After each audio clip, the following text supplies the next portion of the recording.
Qué bueno estar aquí en Medellín con este clima tan sabroso, con esta gente tan juiciosa. La Procuraduría General de la Nación y la Sala Plena de la Corte Constitucional con sus 9 magistrados llegamos a averiguar, a analizar, a estudiar de frente 2 problemas que hoy, según las tutelas que llegan a la Corte Constitucional, aquejan a la población más vulnerable en Antioquia. Esos 2 temas son el de la salud. Tenemos el nivel de afectación de derechos según el número de tutelas que llegan a la Corte Constitucional, de mayor cantidad de personas que acuden a la acción de tutela para la protección del derecho a la salud en Antioquia. El año pasado representó más del 25% de las tutelas del país se originaron en salud en Antioquia. Y el segundo tema que está increciendo, que está aumentando de manera considerable en el número de tutelas que llegan a la Corte, el de las personas privadas de la libertad. Pese a sentencias estructurales, pese a estados de cosas inconstitucionales, pese a la enorme atención que los jueces constitucionales le brindan a estos 2 temas, siguen siendo una manifestación de la afectación concreta de los derechos. Por eso, en conjunto con la Procuraduría, hemos decidido ir a la provincia a averiguar qué es lo que está pasando. En este caso, ¿qué está pasando en Antioquia? ¿Cuáles son esos elementos que no se han podido combatir para efectos de proteger de manera real y efectiva a las personas en situación de vulnerabilidad? Afortunadamente, en este momento tenemos una Procuraduría con la que tenemos la posibilidad de organizar equipo, de trabajar de manera conjunta, y por eso hemos ya organizado varias audiencias. Esta es la 4ª, señor Procurador, que nos permite salir a la provincia a atender de manera directa las preocupaciones. Sí. Muy bien, sí, como lo ha señalado la presidenta de la Corte Constitucional, para nosotros es un gran motivo de satisfacción este trabajo conjunto con la Corte Constitucional.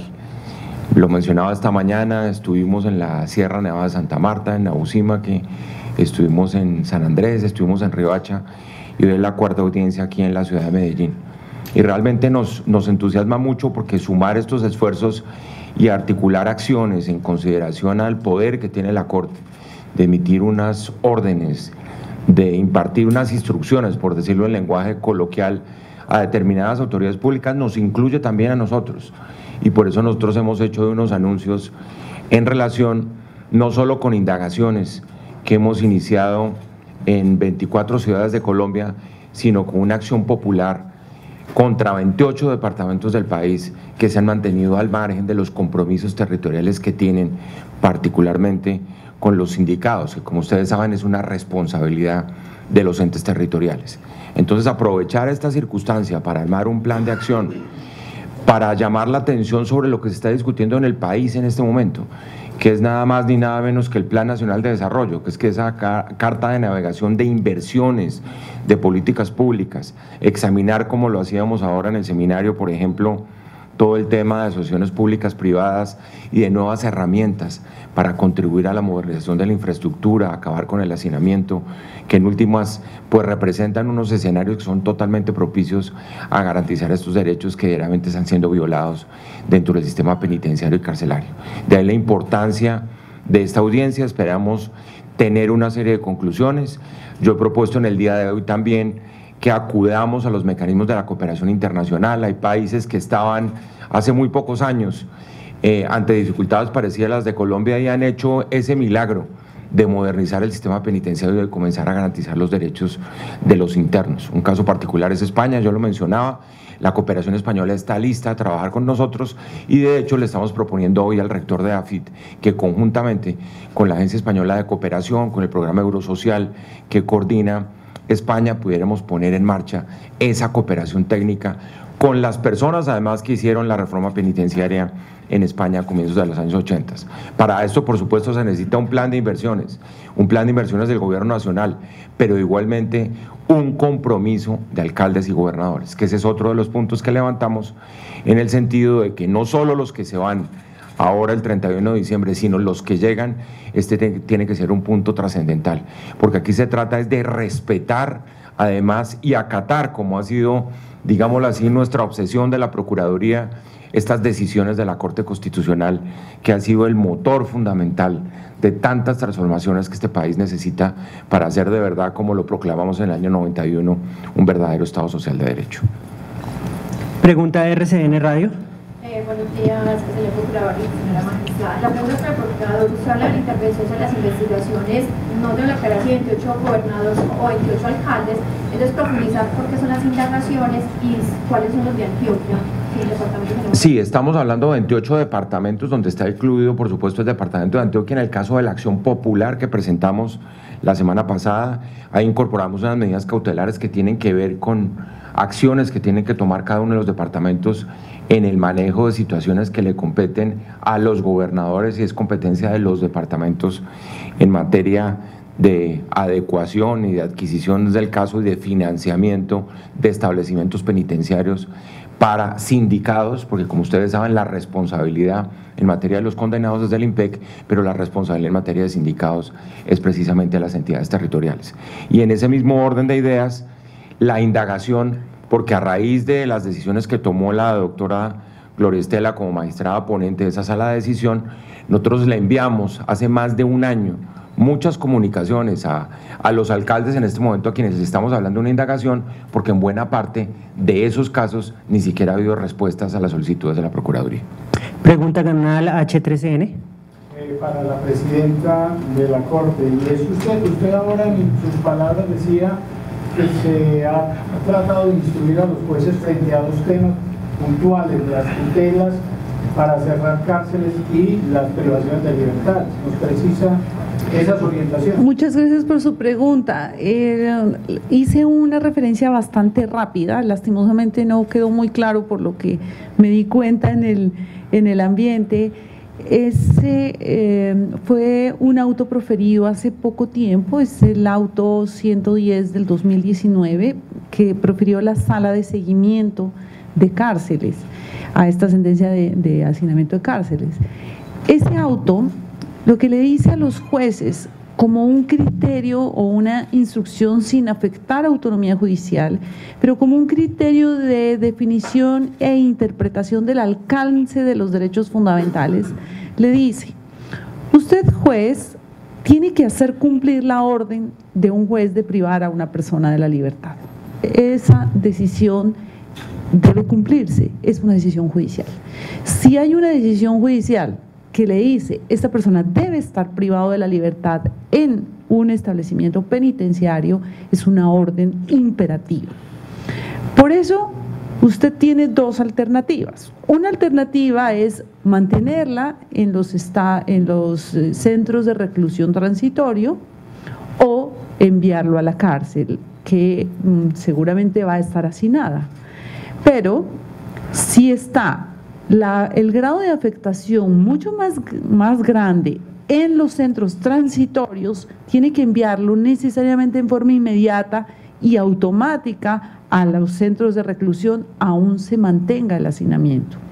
Si en este centro penitenciario no hay un grado tan o hay un grado tan grave de afectación de los derechos de las personas que termina siendo menos grave dejarlos en los centros transitorios, tome la decisión de permitirles que se mantengan en los centros transitorios. En otras palabras, escoja cuál es el mal menor, pero no cierre cárceles si eso va a propiciar un grado de afectación tan grave a los derechos de las personas detenidas que van a estar mucho peor en los centros transitorios.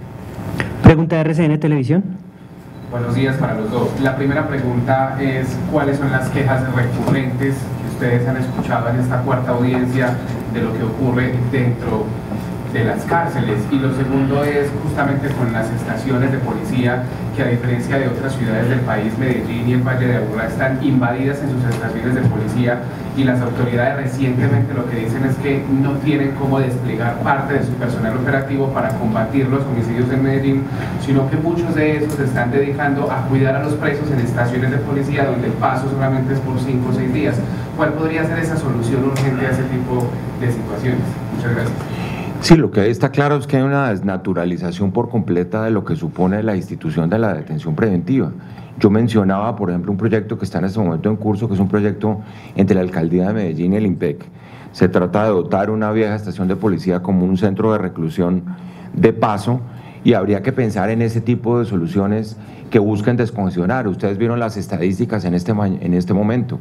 Hablando con el general Camacho, el director de la Policía Metropolitana, y las estadísticas lo muestran, estamos hablando de niveles de hacinamiento del 300, del 400, del 500% a nivel de las URIs. Eso lo estamos pidiendo también en el caso de la Acción Popular. Eso es bueno tenerlo en cuenta. ¿Qué ventaja tiene la Acción Popular? Que la Acción Popular entra a proteger un derecho colectivo, que es el derecho, por ejemplo, a la seguridad, a la salubridad. Usted preguntaba cuáles son la mayoría de las quejas. Están ahí, ustedes las oyeron propiamente de los internos que participaron ahora en el foro, y tienen que ver esencialmente con las posibilidades de resocialización y con los derechos inherentes a la seguridad, a la salud, por supuesto al mantenimiento de una serie de condiciones que son fundamentales para llegar, digamos, a derechos que no son tan esenciales al interior del sistema penitenciario, porque se están violando los derechos esenciales, como sea el derecho a la resocialización en términos de tener oportunidades de trabajo y de educación. Luego, de lo que estamos hablando es necesariamente de una violación flagrante de derechos constitucionales al interior del sistema penitenciario y carcelario, y eso la magistrada ponente, la hoy presidenta de la Corte Constitucional, lo levantó con mucha claridad precisamente en aquella sentencia que es de alguna manera la carta maestra para lo que hay que hacer en este campo. Obviamente esto hay que, digámoslo, ponerlo a tono con las nuevas necesidades del sistema. Ustedes saben que a nivel nacional estamos hablando de un hacinamiento que llega al 50%, pero en el caso de Antioquia estamos hablando del 80% en los establecimientos penitenciarios y carcelarios, y en el caso de las URIs de cifras mucho mayores. Pregunta Blue Radio. Procurador, qué pena, reitero la pregunta del inicio, pero no nos queda muy claro lo de las sanciones y las investigaciones. En Antioquia, ¿a quién se investiga o cuáles son los alcaldes del país también contra los que hay estas acciones? Sí, son 28, acá les puedo leer, si ustedes me permiten, abro acá. Entes territoriales, municipales y distritales en el caso de capitales del departamento son Leticia, Medellín, Arauca, Barranquilla, Cartagena, Tunja, Manizales, Florencia, Yopal, Popayán, Valledupar, Montería, Bogotá, Neiva, Riohacha, Santa Marta, Villavicencio, Pasto, Cúcuta, Mocoa, Armenia, Pereira, San Andrés, Bucaramanga, Sincelejo, Ibagué y Cali. Esas son las 28 ciudades. ¿Y cuando se habla de la acción popular en Antioquia, tiene que ver el gobernador o...? La acción popular es precisamente en el caso de los departamentos. Es que, como ustedes saben, para hacer claridad, la responsabilidad es completamente territorial. Y lo que pasa es que simplemente están mirando para otro lado, y eso es inaceptable. Y parte del problema de la sostenibilidad financiera, o mejor, del financiamiento como tal de los nuevos establecimientos, pues tiene que ver con la falta de voluntad política de los gobernadores para poner en marcha una política de presupuestar unos recursos para poner fin a ese problema. Última pregunta, Teleantioquia. Buenas tardes, una consulta. ¿Por qué se ha esquivado tanto el decretar la emergencia carcelaria y se contemplan todas esas soluciones? Presidenta, ¿quiere eso? Pues realmente esa es una decisión del Poder Ejecutivo, o sea, esa es una decisión que involucra al presidente de la República. Las emergencias carcelarias traen muchas dificultades desde el punto de vista de la restricción de los derechos de las personas que están detenidas. Indudablemente hay aún más restricción de sus derechos, medidas sancionatorias más fuertes, disciplinarias más intensas. Seguramente al hacer la ponderación ahí entre qué hacemos, mantenemos un statu quo o afectamos y restringimos un poco más los derechos a pesar de que haya medidas que se puedan adoptar de otra forma. Seguramente esas son las valoraciones que el Ejecutivo en su momento hará y por eso no siempre es fácil tomar una decisión de esas. Colegas, muchísimas gracias. Una última pregunta, qué pena. ¿Le podemos explicar a la opinión pública de qué consta la acción popular, qué tipo de investigación jurídica es y después de eso qué sigue? Sí, les voy a poner un ejemplo y es el caso de Odebrecht, que les gusta tanto a los medios y sobre el cual pues la Procuraduría ha insistido tanto. Nosotros logramos por la vía de una acción popular, por ejemplo, que se reconociera económicamente una multa de más de 260 millones de dólares porque el juez popular, particularmente magistrados del Tribunal Administrativo de Cundinamarca, decidieron proteger el derecho colectivo a la integridad de la moralidad pública. ¿Qué busca? Proteger derechos colectivos. Son acciones que se consagraron en la Constitución de 1991 y que en este caso obligarían a la autoridad pública a tomar cartas en el asunto, para decirlo en la forma más coloquial posible, a asumir su responsabilidad en el diseño de una política carcelaria y penitenciaria, que no la han asumido todavía, a disponer que en sus herramientas de planeación y de presupuesto se incorporen recursos y se creen políticas públicas relacionadas con los establecimientos penitenciarios y carcelarios y no se le deje eso únicamente como una responsabilidad del gobierno nacional. Herramientas, por supuesto, son órdenes en el caso particular del Tribunal Administrativo. Nosotros estamos pidiendo medidas cautelares, es decir, medidas inmediatas al tribunal con ese propósito, pensar en medidas extraordinarias, por ejemplo, como siempre pasa, cada vez que en este país, por ejemplo, se ha pensado en estados de excepción, la gran pregunta no es utilizarlo, sino para qué utilizarlo. Como muy bien decía la presidenta de la Corte Constitucional, en este caso hay que medir muy claramente eso que implica en materia de restricción de derechos. Si se van a tomar medidas realmente radicales, sin afectar los derechos de la población interna, y vamos a dar ese gran paso hacia adelante, hacia la modernización, por ejemplo, se justificaría. Pero esa herramienta no es útil en sí misma planteada sin saber cuál es el objetivo de su utilización. Lo que habría que preguntar primero es la emergencia carcelaria, ¿para qué? Y evitar, por supuesto, restringir los derechos de la población interna cuando ya tan afectados se encuentran, como se ha demostrado acá en las horas de audiencia que llevamos aquí en la ciudad de Medellín. Muchísimas gracias. El procurador, decía usted sobre que los alcaldes dejen una determinación para atender precisamente esto que está pasando y lo asuman quienes lo sucedan a estos alcaldes o gobernadores. ¿Esto va a ser una sola, simple exhortación o va a ser una solicitud formal? Precisamente por eso iniciamos la indagación. Se ha iniciado un proceso disciplinario. La indagación disciplinaria supone el inicio de un proceso disciplinario para demostrar que somos serios y que además acatamos las órdenes de la Corte Constitucional en esa materia. Estos ya no son simplemente pactos de caballeros, como decía ordinariamente. De hecho, muchos se firmaron el año pasado y antepasado y nadie los ha cumplido. Entonces, ante la imposibilidad de hacerlo, digámoslo por las buenas, estamos iniciando una investigación disciplinaria para demostrar que las posibilidades de poner en marcha medidas de carácter disciplinario están sobre la mesa si no se llega a cumplir con esos mandatos y esas obligaciones de carácter legal que tienen los alcaldes con la política penitenciaria y carcelaria de Colombia.